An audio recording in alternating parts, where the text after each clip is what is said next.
Session resumed. Mr. Speaker, I move that we resume consideration on House Bill number 6132 and direct the Secretary General to the title of the bill. Please proceed. This is House Bill number 6132, an act appropriating funds for the operation of the Government of the Republic of the Philippines from January 1 to December 31, 2016, and for other purposes. Mr. Speaker, I move that we consider the budget for the Department of Health and recognize the Honorable Nava to sponsor the budget of the DOH and the Honorable Paquiz who wishes to interpellate. I so move. objection. There being none, the Honorable Nava is recognized to sponsor the budget of the Department of Health and attached agencies. Please proceed. Thank you, Mr. Speaker. We're ready to receive any queries as well as interpellations with regards to the budget of the Department of Health. It seems that there are no interpellators. The Honorable Paquiz is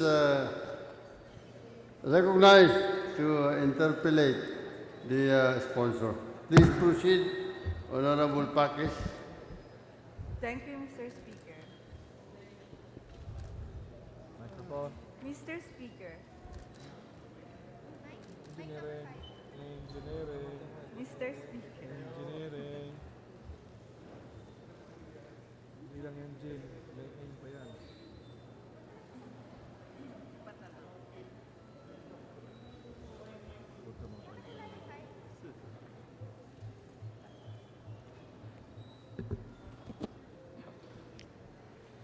Mr. Speaker, distinguished colleagues and honorable sponsor, and to the DOH family, good evening. Mr. Speaker, before I begin, let me on behalf of the Ang-Nars Party List greet you all today on the occasion of the Global Day in Observance of Decent Work. May this day remind all of us that fighting poverty can only be effective if all the working people of the world have decent work, decent pay, and decent working conditions. Mr. Speaker,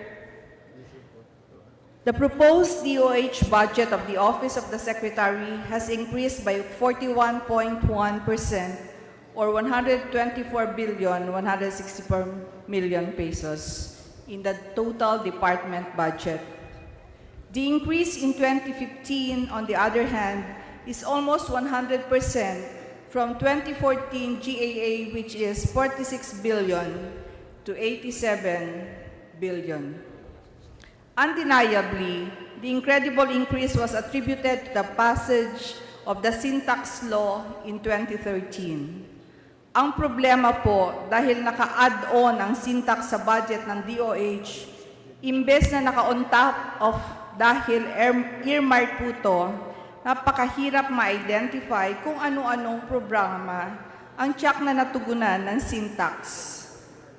Ngayon, gusto ko pong malaman ang mga specific programs and activities na natugunan ng earmarking ng Sin Tax incremental revenue upang lumaganap ang health promotion and prevention of illness sa bansa pasimula 2014 to 2015.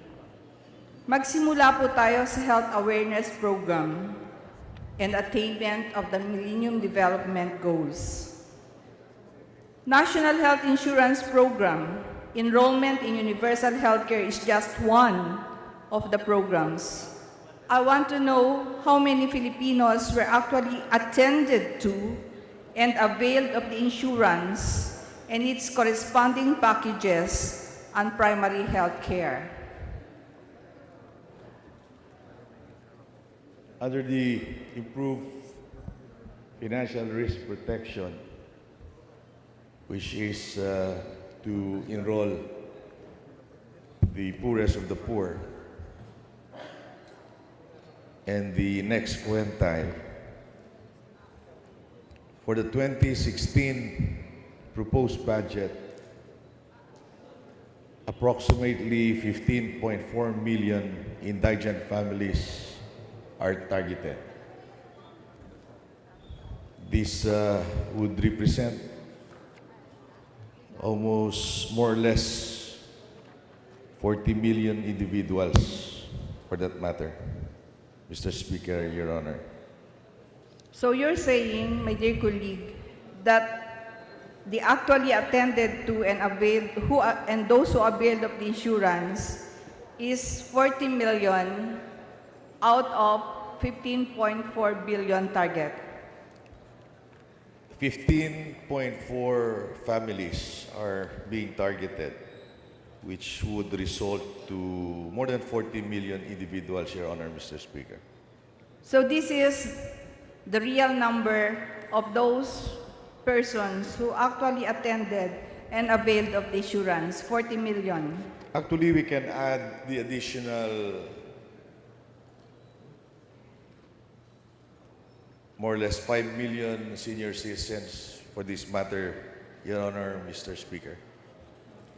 Mr. Speaker, I would like to know the actual number of Filipinos who attended and availed of the insurance and its corresponding package. Is it 45 million?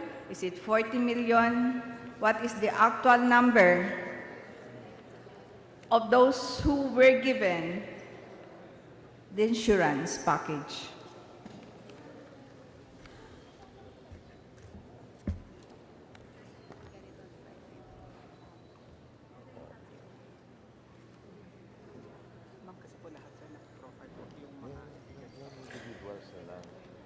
Individuals na yung target.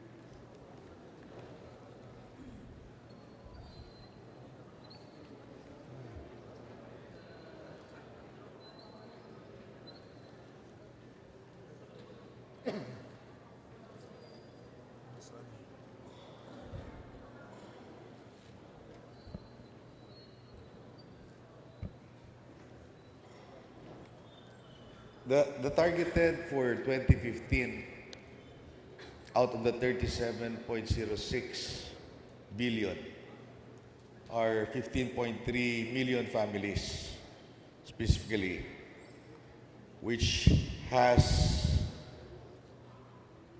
a total number, including the principal members plus the dependents, will total to 45.41 million. So, I will repeat, with the 15.4 billion target, it's only 45 million.41 who were able to be attended to and were given the insurance. This is under the 37.06 billion subsidy, Your Honor, Mr. Speaker. Opo. So, malinaw po na 45 million. 45.41. Opo. This medical assistance, how is this being implemented? Medical assistance program is under the Department of Health and may be availed by patients admitted in different government hospitals, Your Honor, Mr. Speaker. Yes, Mr. Speaker, but how is this being implemented? How is this being given? It's not under availment, but how is this being given by the DOH? As far as the medical assistance program, patients may request for the said assistance through the hospital where they are confined, Your Honor, Mr. Speaker. And the social welfare of the said institution assess individually the patients concerned and would eventually provide the necessary assistance as far as their assessment is concerned. So, Mr. Speaker, for example, I am Juan or Juana. I have a PhilHealth card. So when I am sick, I will go to the hospital and then I will go to the social worker. In cases where the PhilHealth, where the patient is a member of PhilHealth, and if ever that patient is under the subsidy program, which is the 37.06 billion, there's so-called no balance billing being instituted for these considered indigent patients or indigent individuals or families that are beneficiaries of the social health insurance that DOH provide through the Philippine Health Insurance Corporation, Your Honor, Mr. Speaker. So, Mr. Speaker, you're saying that there is a subsidy program. Are there any programs under the PhilHealth? Isn't anybody who has a PhilHealth card can avail of the insurance? How many programs? If this is in the subsidy program, how about the other programs? Do you have any other programs? The Philippine Health Insurance Corporation had lately adopted the case rate method, so that billing would depend on the cases rather than put a specific premium on every member. But the treatment for those that are under the subsidy program are different, wherein these patients have further entitlement, which is the no balance billing, Your Honor, Mr. Speaker. In cases of patients without Philippine Health Insurance or non-PhilHealth holders or enrollees, there's so-called point-of-care program, where upon evaluation that they are considered as indigent, the said hospital may enroll them directly to PhilHealth to avail of the corresponding benefits, Your Honor, Mr. Speaker. Mr. Speaker, who identifies the beneficiaries? As far as the 37 billion, this is based on the NHT SPR of the DSWD. As far as the point of care is concerned, it is the social welfare officer of the said institution, Your Honor, Mr. Speaker.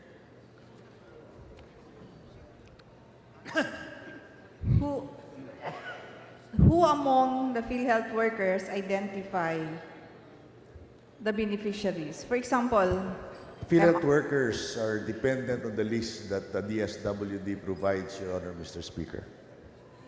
what kind of assistance is given? As I mentioned earlier, it is a case rate method that the PhilHealth had adopted insofar as benefit packages is concerned, Your Honor, Mr. Speaker. So, is the assistance being given like operations? It depends on the case. Like, for example, if you have pneumonia or diagnosed as pneumonia, high risk, it has a specific amount that one may avail. So a regular PhilHealth enrollee or member may, let's say, have for pneumonia, if it is 30 plus thousand, a certain part will go to the professional provider, the rest goes to the hospital. So, like for example, pneumonia high risk, the case rate that is provided is 32,000. If I'm not mistaken, 9,000 goes to the professional, and the remaining goes to the hospital. This is on a regular and member of PhilHealth. However, if you belong to the subsidized program, which we have here under the Department of Health, subsidy to PhilHealth or those under the NHTR, NHTSPR provided by the SWD, it's a different thing. Case rate applies, and then if there are some other expense beyond what is for the case rate, the hospital would adopt the no balance billing. That means all other charges are waived for that matter. So the patient goes out of the hospital without paying anything at all. If you are part of the 37 billion subsidy program, Your Honor, Mr. Speaker. Mr. Speaker, who gives the medical services? Who are the health workers that are part in the case rate that you are saying? The personnel of the hospital, Your Honor, Mr. Speaker, the doctors, nurses. Going down to the janitors. Yes, Your Honor, Mr. Speaker. How much budget has been allotted for this? For PhilHealth, for this package? It depends on the illness that may be that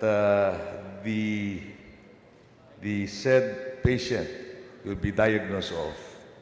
So for every illness, there's a corresponding rate. For example, pneumonia, there are two kinds, moderate risk and high risk.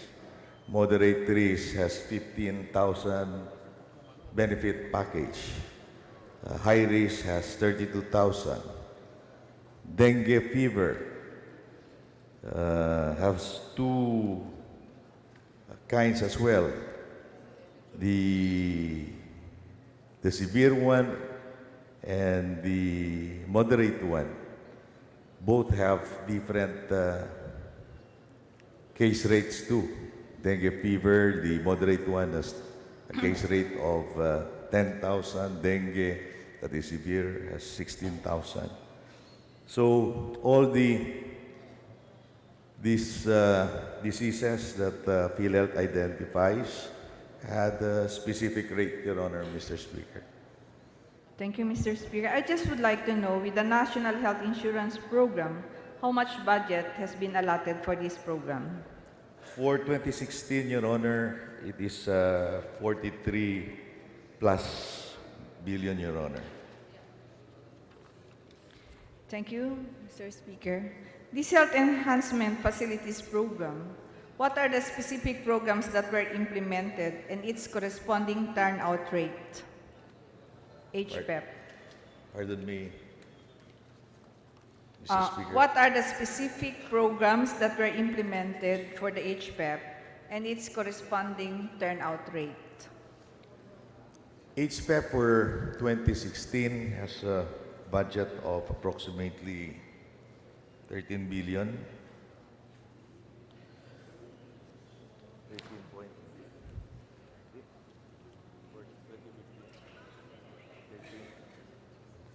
For 2015, 13 billion. For the proposed 2016, that would be 26 billion. HPEP for 2015 is for construction, improvement of different facilities, starting from barangay health stations, rural health units, birthing centers, local government unit hospitals, DOH retained hospitals, specialty hospitals, special hospitals, as well as rehabilitation and treatment facility, Your Honor, Mr. Speaker. So what is the corresponding turnout rate with all those facilities that you have mentioned? What is the corresponding turnout rate? You mean the completion rate as far as we are now? Yes, Mr. Speaker. There are a little delay, in fact, for 2015.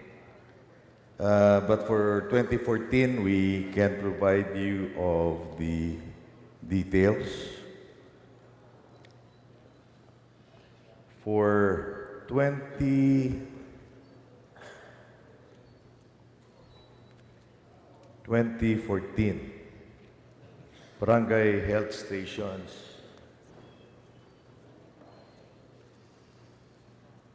number of funded facilities, 166, 83% completed. This is for 2013. For 2014, 830 BHS were funded. So far, 32% completed. RHU, 558 were funded, 35% completed. LGU hospitals, 215 were funded, 26% completed. So a total of 1,603 facilities under the local government were provided this HFEP program. A total of 32% were completed. So how many was allocated for the project? Remember, the Health Enhancement Facilities Program is different from Health Facilities Enhancement Program. So how much the total budget that was allotted for this Health Enhancement Facilities Program? For the HFEP for 2014, the total amount that was allocated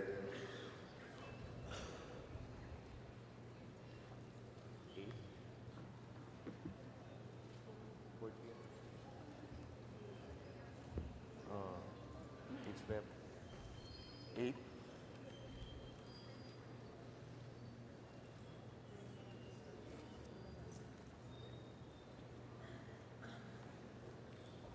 For 2014, it's 13,541,405,000, Your Honor, Mr. Speaker.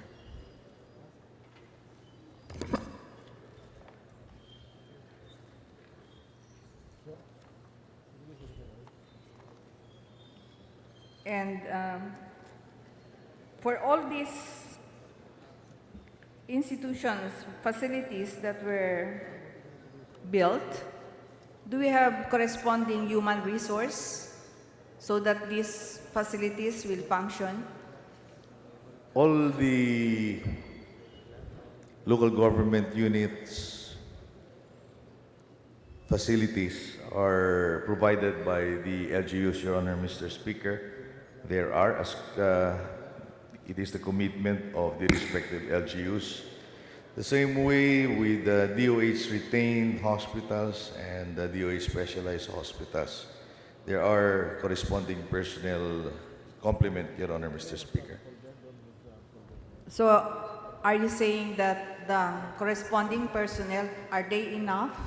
And are they receiving the right salary that they should get? As far as the DOH are concerned, yes, Your Honor, Mr. Speaker. But the LGUs? With the LGUs,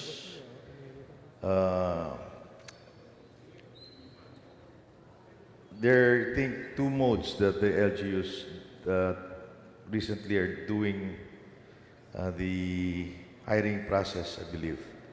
That is, well, I think job order type of hiring is still there. Contractual maybe. Aside from the regular plantilla positions. So we can say that job orders and contractuals are there, aside from the minimal plantilla position. I think that the we have. majority of that is Job orders. regular plantilla positions and only for purposes of augmentation. that most institutions resort to contractual or job order type of hiring, Your Honor, Mr. Speaker. Mr. Speaker, I don't believe that because I believe most of the workers in the LGUs are job orders and contractuals. So I hope we can really look at this matter, especially the DOH, because looking at this, as we look at the health workers, sometimes if they are job order, at the 200 pesos as a job order for the day, they will still divide it for 5 nurses and they will only receive 40 pesos a day. Let me go to the... As far as data shows, Your Honor, Mr. Speaker, most are hired on a regular basis by the local government units.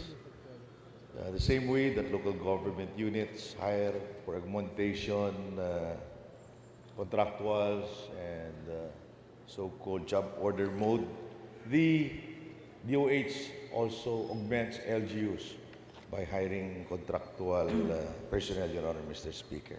This is aside from the DOH retained hospitals, wherein most are hired on a regular basis as well. Thank you, Mr. Speaker. Let me go back to the 2016 syntax incremental revenue.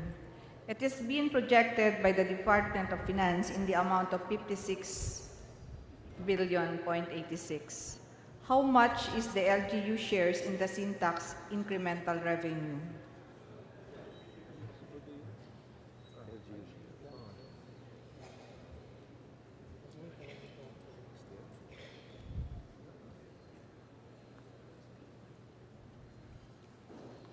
I don't think there's a specific LGU share, Your Honor, Mr. Speaker. But LGU may be a beneficiary of the sin taxes that are collected due to several programs that DOH instituted. Among them are the HFEP, the Financial Health Protection Program, which is the subsidy to PhilHealth, and other programs like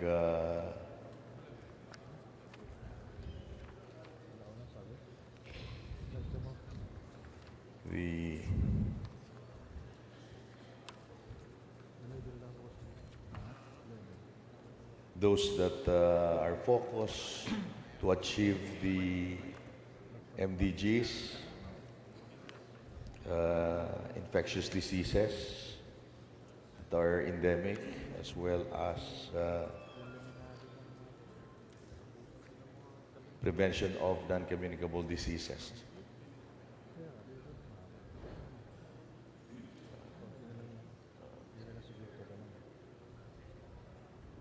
So LGUs benefit from this, Your Honor, Mr. Speaker.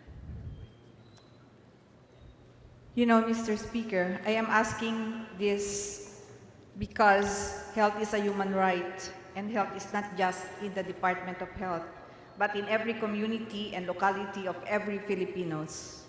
The shares of LGU must be specifically indicated in the budget and not lump sum in DOH budget. So allow me to reiterate my question. How much is the LGU shares in the As syntax? mentioned under HPEP program, Your Honor, Mr. Speaker, most of the beneficiaries are the BHS of LGUs, the RHUs of LGUs, and LGU hospitals, Your Honor, Mr. Speaker, which we can provide you a copy of for the 2014 and 2015, and eventually for the proposed 2016. In fact, it is the intention of the department to fully complete or provide all LGUs completely with barangay health stations, Your Honor, Mr. Speaker, including rural health units. The investment that the DOH provides to local government hospitals are quite enormous, never seen before, Your Honor, Mr. Speaker. With the proposed 26 billion for 2016. Those that are allocated for barangay health stations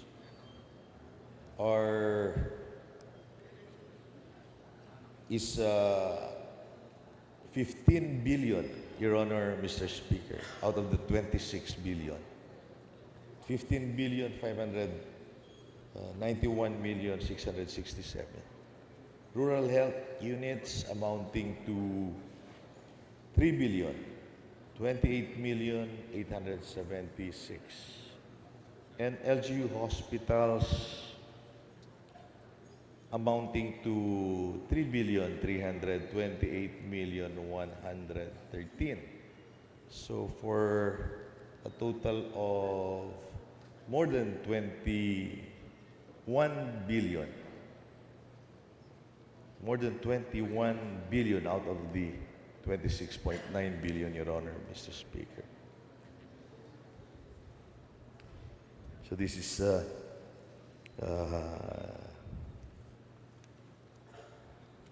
how LGUs get their share out of the Health Facilities Enhancement Program.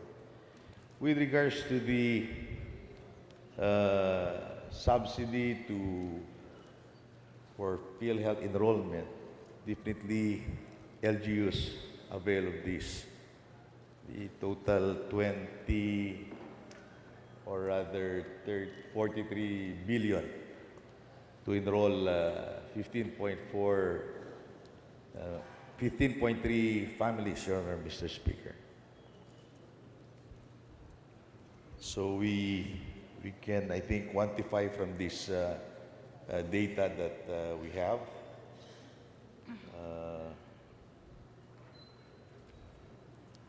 The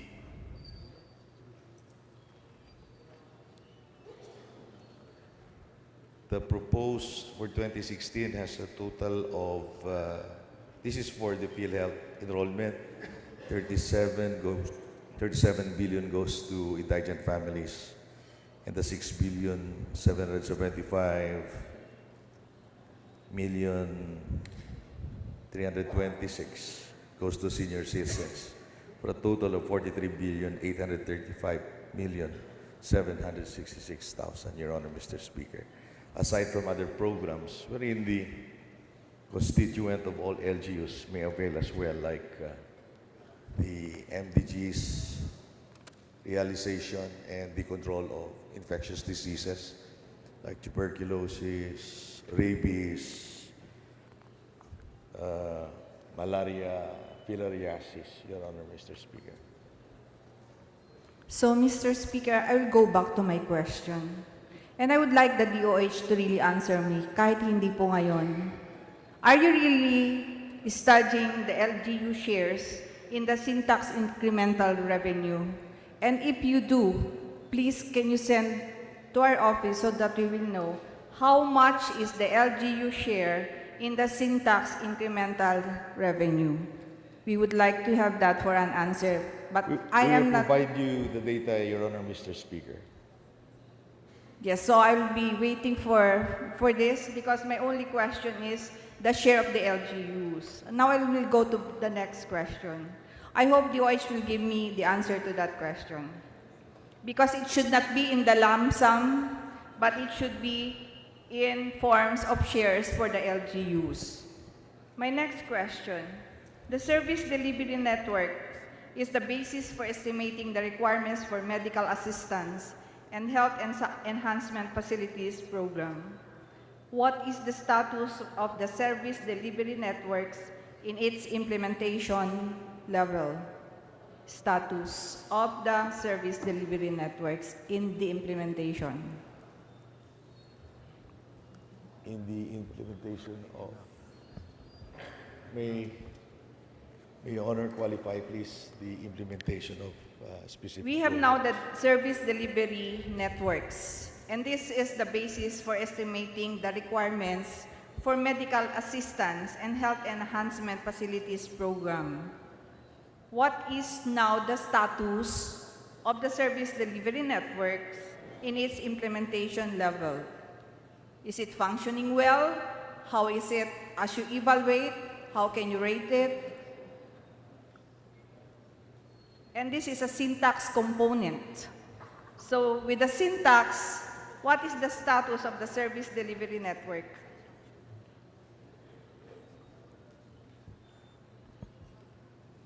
As far as the hospital mapping, it is fully completed. Epidemiology result is 60% completed, Your Honor, Mr. Speaker. So the implementation level of the service delivery network is 60%. For the epidemiology, it's 60%. For hospital mapping, it's 100%, Your Honor. Just for epidemiology? The 60%. Yes. But For hospital mapping, it's 100%, Your Honor, Mr. Speaker. so those are the only components, epidemiology and hospital component.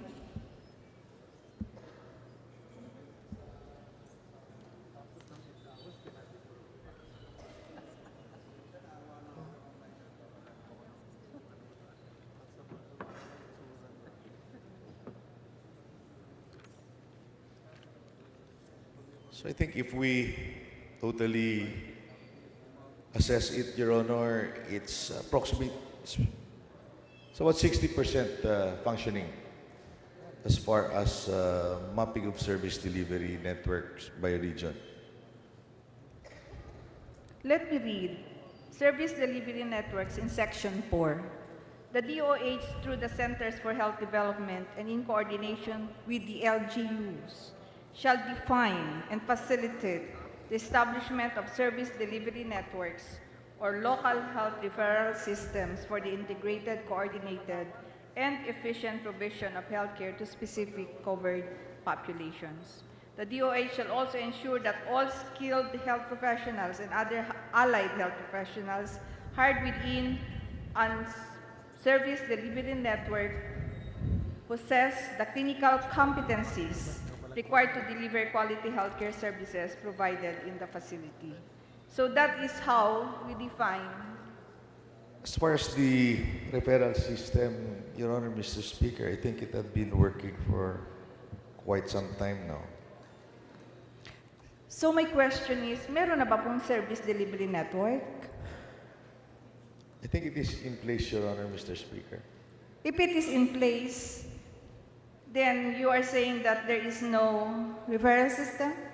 There is a referral system. It had been there for quite a time now. So have this service delivery network been coordinated with the LGUs? Yes, Your Honor. In fact, regional hospitals, of course, our regional centers are the end referral centers of most local government units.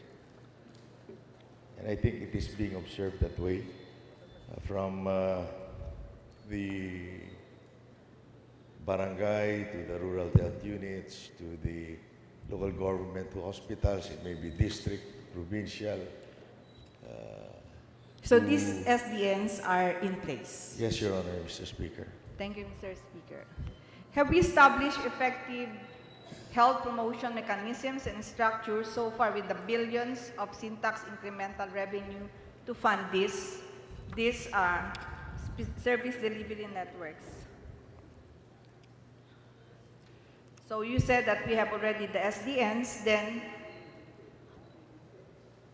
we have now, how do we fund this? From the syntax incremental revenue.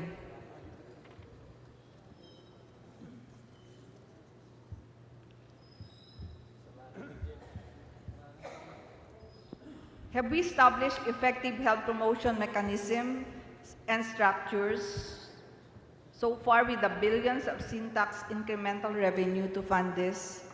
Meron na ba po tayong mahusay na health promotion mechanism and structures para dito po sa napakalaking syntax incremental revenue na pera? There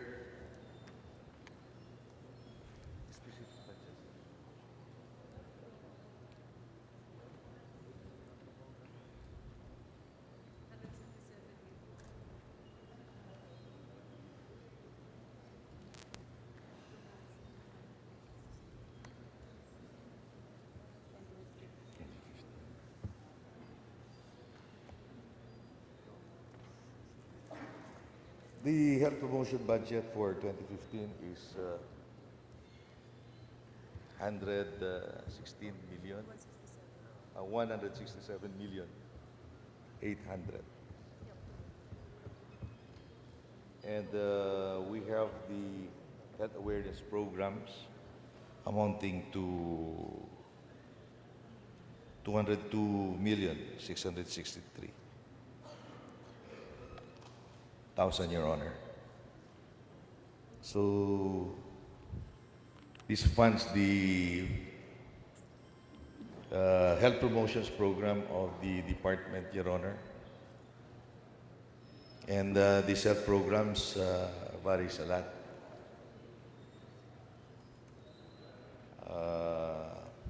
Like the high five program, the nutrition program, healthy lifestyle, the rabies eradication program, the campaign against tobacco smoking. So these are a few of the programs that are being institutionalized by the Department of Health, Your Honor, Mr. Speaker. So these health promotion mechanisms are being funded by the syntax incremental revenue. Yes, Your Honor, Mr. Speaker. The promotion mechanisms are all good and there are good results. Tobacco is extraordinarily dangerous to human health and highly damaging to our national economy. Overburdened health systems in all countries are already caring for countless people who have been disabled by cancer, stroke, emphysema, and the myriad other non-communicable diseases caused by tobacco. As the world comes together this year to agree on the post-2015 Agenda for Sustainable Development, no country can afford the health, social, economic, and environmental consequences of tobacco. How has the DOH expanded the earmarking of tobacco tax revenues to attain the Millennium Development Goals?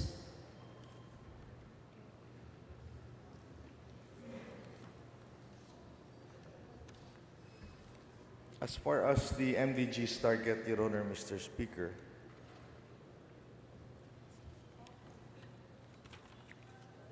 we have diminishing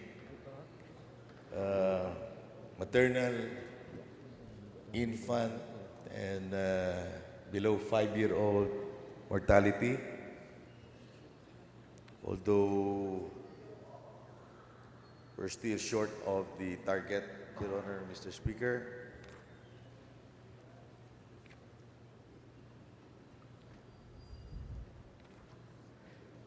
Has the DOH expanded their tobacco tax revenues to attain the Millennium Development Goals? Because comprehensive tobacco control programs include supporting community-level interventions, engaging in public education campaigns about the harms from tobacco use, providing support to smokers trying to quit smoking, and preventing young people from taking up tobacco use. In fact, the data also shows that tobacco smokers are dropping for all age group for that matter.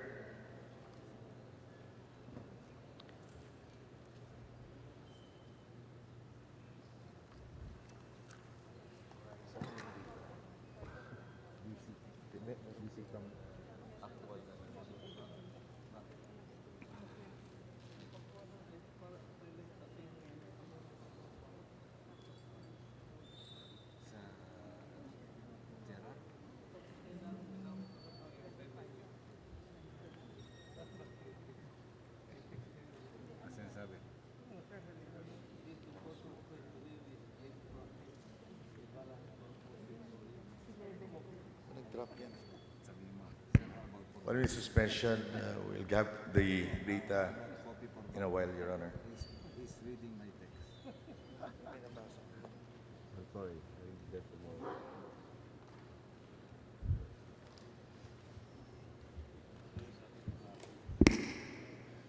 Paano naman daw siya?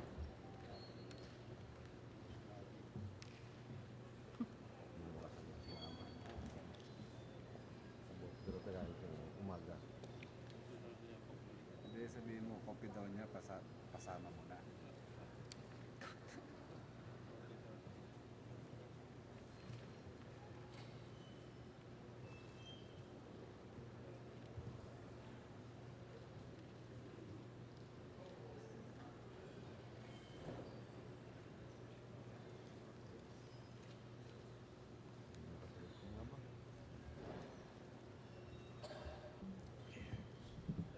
Session resumed. From 2012, as far as the prevalence of smokers, according to SWS, 35%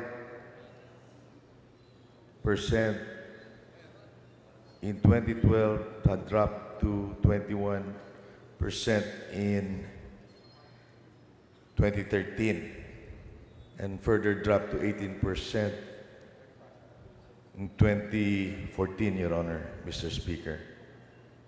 And reciprocally, the non-smokers had, of course, increased for that matter.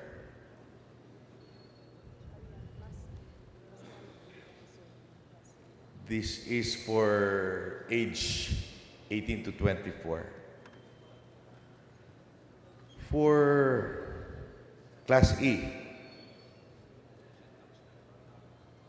smokers should also drop, Your Honor, Mr. Speaker, from 38 in 2012 to 34 in 2013 and 25 in 2014. Siguro po kaya maraming drop na matay na yung mga yon. Kasi po, kung makikita nyo, sa kalsada ngayon, kahit 6 years old nagsisigarilyo. I am asking for the programs. Ano ba po yung program? Hindi ko po tinatanong yung pong drop rate kasi of course now, the tobacco industry is concentrating on the youth, especially the young children. The sin tax is designed to discourage smoking in the first place, Your Honor, Mr. Speaker. Mr. Speaker, the coupled sin with, tax is just the revenue. We coupled with the programs for promotions on anti-smoking campaigns had contributed essentially, Your Honor, especially LGUs adopting such anti-smoking programs or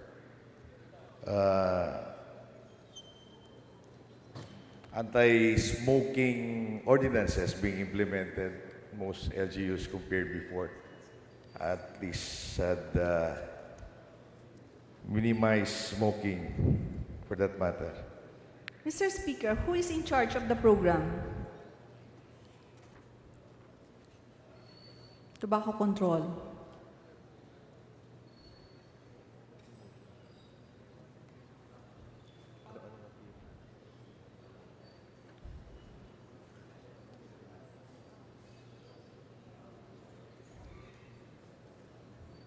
The technical services of the DOH spearheads the campaign against smoking, Your Honor, Mr. Speaker.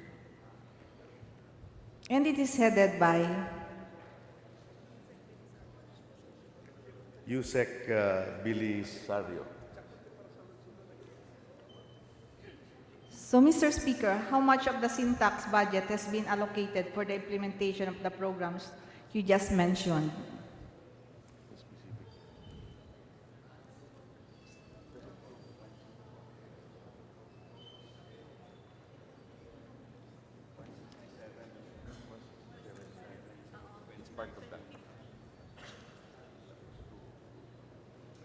So as mentioned earlier, it's part of the 167 million under the 2015 budget and 202 million plus under the 2016 budget, Your Honor, Mr. Speaker. So it is the sin tax money that we are using now. Yes, Your Honor, Mr. Speaker. So The increments after 2012 are part of the sin taxes collected, Your Honor, Mr. Speaker. The increment increase in the budget of the DOH, which eventually funded most of these programs now. I am asking this question, Mr. Speaker, because there are many constituents who are asking how the sin tax is being used. Let me go to my next question. But on a general scale, most goes to, like mentioned earlier, 43 billion goes to PhilHealth enrollment. For 2016, another 26 billion goes to the Health Facilities Enhancement Program. So these are the two programs and projects that where sin taxes go, Your Honor, Mr. Speaker. Mr. Speaker, dear sponsor, you're talking in lump sum. I am asking for the exact funds used. We can provide you all the details of this proposal, Your Honor, Mr. Speaker. So we're talking about tobacco control now. And let me go to the next question. The slow pace of Framework Convention on Tobacco Control implementation causes immeasurable suffering and imposes economic hardship on governments facing rising healthcare costs and lost opportunities to invest in sustainable development. When will the graphic health warnings on cigarettes be released?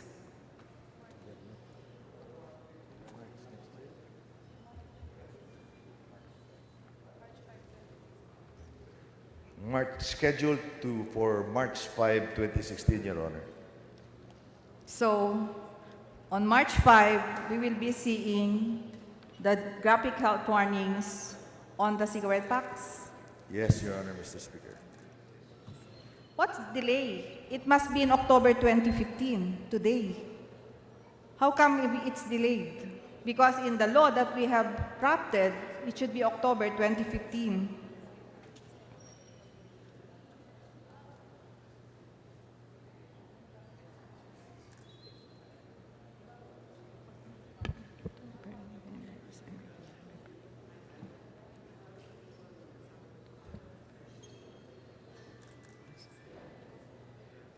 It should be 1 year after the publication of the templates. So the IRR was only published last March 5, March 2, 2015. So But- for that matter, it will be expectedly out the following year, Your Honor, Mr. Speaker. But the law says not the IRR. The law says 1 year after the publication of the templates.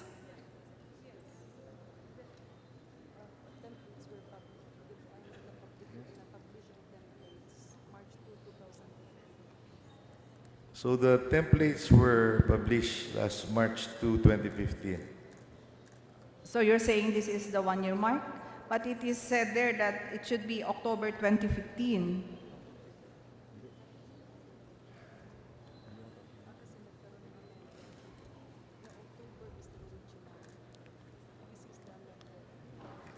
This is the amended AO, Your Honor, Mr. Speaker. So are we saying then, Mr. Speaker, that on March 5, With all things done, it is expected that it will be out by March 2016. because, Mr. Speaker, the first publication, because of the first publication, an administrative order cannot suspend the law, could not supersede the law.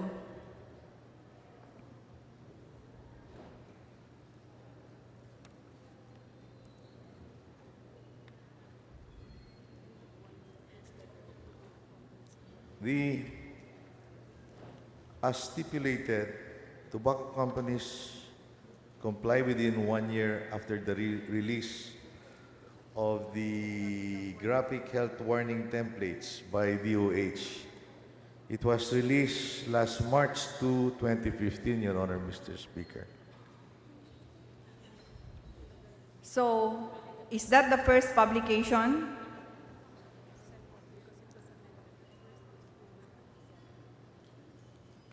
The first publication was October 27 and amended eventually. That was released on March 02, 2015. Mr. Speaker, stipulations of tobacco companies cannot be powerful than the provisions of the law. So if it is October 27, then it should be October 10 that we should be implementing this. Cannot we track down now that we implement the graphic health warning? Because as one of the authors of the law, I am pushing that, and this what the law requires. We must reckon on the first publication. And the first publication, as what you said, was October 27. Yes, but an amendment of the said AO was done, and eventually the use of templates of graphic health warnings published, for which it is the reckoning period, Your Honor, established by the DOH.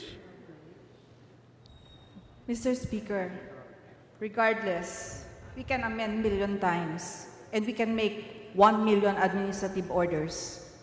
But we must follow what is in the law.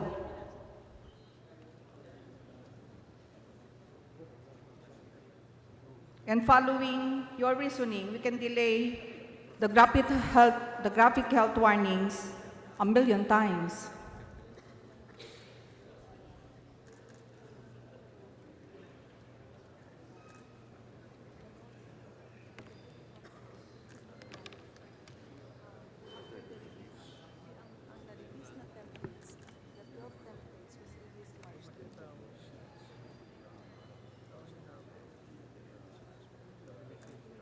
So could not we make it October? Kasi magtatalo lang po tayo dito. As the author of the law, I want to follow the first publication. It's not the administrative order, because if tobacco industries can be as powerful as that, we can make million times and we will be waiting for the graphic health warnings, but it will not move on because the tobacco industries are here.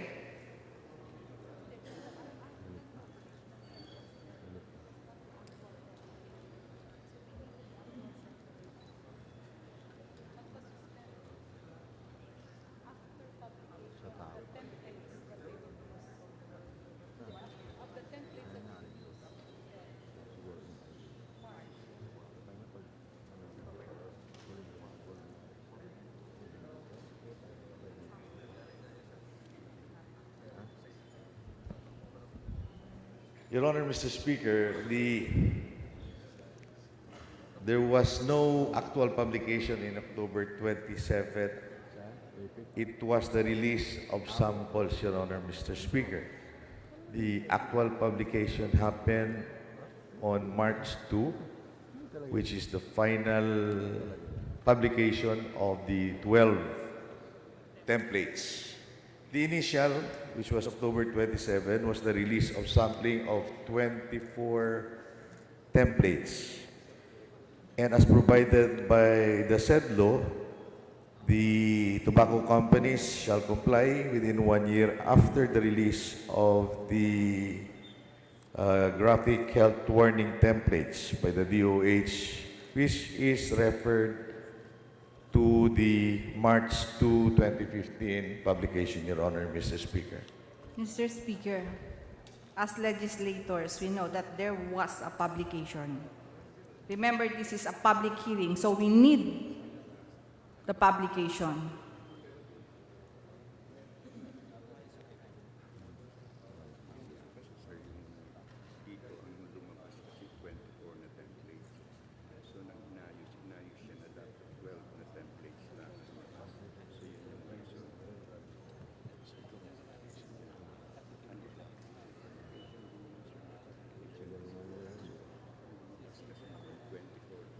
Okay, please, let me move on.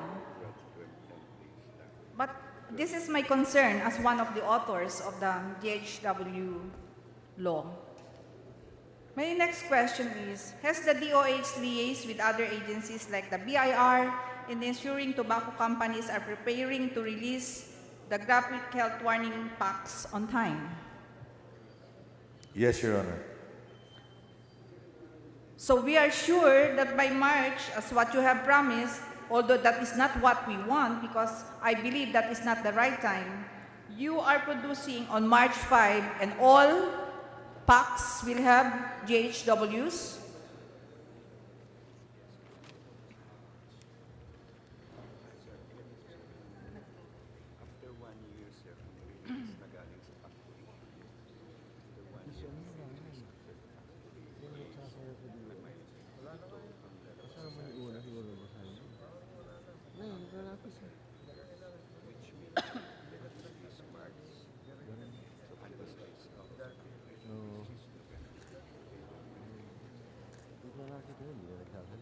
For the companies, Your Honor, Mr. Speaker, it is expected that all products coming out from their factories would have the graphic health warnings by March. But for the retailers, an 8-month period is given to exhaust their stock. So expectedly, until 8 months, we can still see retailers selling perhaps products without the graphic health warnings. Until then, all will be expectedly will have these graphic health warnings from the retailers, Your Honor, Mr. Speaker. Noted, Mr. Speaker. Let me now go to Health Human Resource. Tingnan po natin ang projection. Ang DOH po ay kasama sa mga ahensya na may malaking bilang ng unfilled but funded positions. Kung 31,127 ang plantilla positions ang nais nyo lang pong punuan para sa 2016, bakit humihingi ang DOH ng budget ngayong 2016 para sa 53,347 funded positions? Ano po bang klaseng hiring process meron ang burokrasya natin?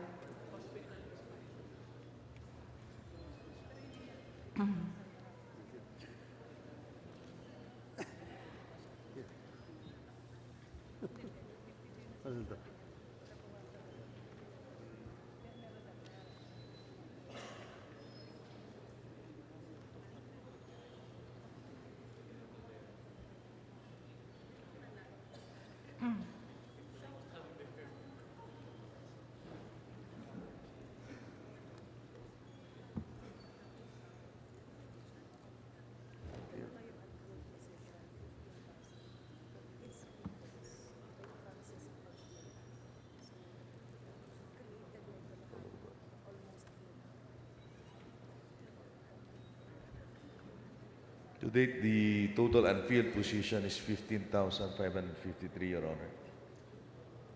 This will be filled up eventually in tranches. So most of these are for hospital expansion. In fact, 13,301 is for hospital expansion out of the 15,553 total, Your Honor, Mr. Speaker. Mr. Speaker, pinag-uusapan po natin dito human resource, hindi expansion ng ospital. And for the 31,127 plantilla positions na nakalagay po dun sa ating GAA, ay humihingi kayo ng 53,347 funded. Yun po yung tanong ko, bakit ganon? Sabi nyo, you will fill the positions in tranches. Why? Eh, ang dami po ngayong plantilla positions na hindi filled up. Bakit yung ba pong tranches, halimbawa, pag sinabing na-approve natin yan, meron ng pera, halimbawa, let's say lang, March, may pera na, pero maglalagay kayo sa September, eh di ang laki po ng perang naipon nyo. Instead na kumuha talaga tayo ng mga tao para mailagay doon, Itinitipid natin yung mga tao.